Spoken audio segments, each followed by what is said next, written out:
नमस्कार साथियों, good evening to all of you. कैसे हैं आप लोग? आशा आप लोग अच्छे होंगे। दोस्तों, मणिपुर में विधानसभा का चुनाव 2022 में होने वाला है और मिशन 2022 को लेकर मणिपुर में क्या स्थितियां हैं, कौन सी पार्टी मजबूत स्थिति में है, क्या वर्तमान पार्टी सत्ता में वापसी कर पाएगी या मुख्य विपक्षी पार्टी वर्तमान सत्ताधारी पार्टी को हटाने में कामयाब हो पाएगी, इन्हीं सारी बातों का करेंगे हम विश्लेषण। ओपिनियन पोल में हम आपको बताएंगे कौन सी पार्टी जीत सकती है। इस ओपिनियन पोल को बनाने में हमने सोशल मीडिया का सबसे ज़्यादा प्रयोग किया है। इसके अलावा वहाँ के कुछ लोकल पत्रकारों से बातचीत करके ओपिनियन पोल हमने बनाया है। मणिपुर में वर्तमान में भारतीय जनता पार्टी बीजेपी की सरकार है। एन बीरेन सिंह मुख्यमंत्री हैं, यानी भाजपा के प्रमुख लीडर एन बीरेन सिंह हैं। वहीं एनपीपी और एनपीएफ दोनों भारतीय जनता पार्टी के एनडीए गठबंधन की सरकार में शामिल हैं। वहीं कांग्रेस की बात करें तो कांग्रेस की तरफ से लीडर हैं ओकराम इबोबी सिंह, जो पूर्व मुख्यमंत्री हैं मणिपुर के। तो इस बार का जो चुनाव होगा, एन बीरेन सिंह और ओकराम इबोबी सिंह जो है कि प्रमुख चेहरा मणिपुर में होंगे विधानसभा के चुनाव में। प्रमुख पार्टियों की बात करें तो देखिए, प्रमुख रूप से पार्टियां BJP, NPP, NPF, Congress, left और टीएमसी वहां पर हैं, जिसमें एनडीए गठबंधन में बीजेपी, एनपीपी और एनपीएफ शामिल हैं। वहीं यूपीए गठबंधन में केवल अभी कांग्रेस है, उसके साथ अभी कोई भी साथी नहीं है। लेफ्ट और टीएमसी अकेले ही चुनाव लड़ने के मूड में हैं।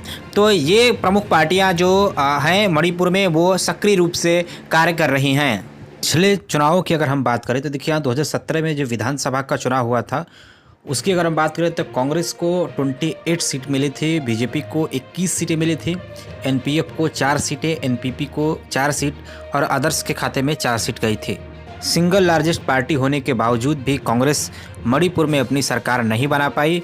भारतीय जनता पार्टी, एनपीएफ और एनपीपी ने मिलकर अपनी वहाँ पे सरकार बनाई और अभी तक सरकार जो है कि पूर्ण बहुमत की वहाँ पे एनडीए गठबंधन की चल रही है। देखिए, 2019 के लोकसभा चुनाव की अगर हम रिजल्ट की बात करें तो टोटल जो है कि मणिपुर में लोकसभा की 2 सीट है और कांग्रेस को कोई भी सीट नहीं मिली। बीजेपी के खाते में 1 सीट गई, एनपीएफ के खाते में भी 1 सीट गई। कांग्रेस को 2 सीटों का नुकसान हुआ क्योंकि 2014 में दोनों सीटें कांग्रेस के पास थी। अगर हम वोट परसेंटेज की बात करें तो कांग्रेस को 16% वोटों का भी नुकसान उठाना पड़ा। चलिए आपको अब ओपिनियन पोल बता दें, हमारे सर्वे के अनुसार कौन सी पार्टी को वर्तमान में कितनी सीटें मिल सकती हैं। सबसे पहले यहाँ पे बात कर लें बीजेपी, एनपीपी और एनपीएफ की। तो देखिए, ये तीनों पार्टियाँ साथ में लड़ने वाली हैं, लेकिन हो सकता है कि एनपीएफ बीजेपी से अलग भी चुनाव लड़ सकती है, क्योंकि बीजेपी और एनपीएफ के बीच जो है कि थोड़ा मामला अच्छा नहीं चल रहा। तो यदि सभी पार्टियाँ अकेले चुनाव लड़े, किसी से कोई गठबंधन न करे, तो ऐसी स्थिति में क्या समीकरण बन रहे हैं और किसको कितनी सीटें मिल सकती है, पहले उसकी बात कर लेते हैं। जब कोई किसी से गठबंधन न करे तो बीजेपी के खाते में 22 सीटें जा सकती है, यानी भारतीय जनता पार्टी को 22 सीटें आज के डेट में मिल सकती है। एनपीएफ को 6 सीटें और एनपीपी के खाते में 1 सीट जा सकती है। वहीं अगर कांग्रेस की बात करें तो कांग्रेस के खाते में 28 यानी 28 सीटें जा सकती है और कांग्रेस सबसे बड़ी पार्टी बनकर उभर सकती है। और टीएमसी की बात करें तो टीएमसी के खाते में 1 सीट जा सकती है। सीपीआई यानी कम्युनिस्ट पार्टी ऑफ इंडिया की बात करें तो उसके खाते में 2 सीटें जा सकती है। यानी सभी पार्टियां जब अकेले चुनाव लड़ें, कोई भी पार्टी किसी से गठबंधन न करे, तो ऐसी स्थिति में कांग्रेस सबसे लार्जेस्ट पार्टी बनकर उभर सकती है दोबारा से मणिपुर के अंदर।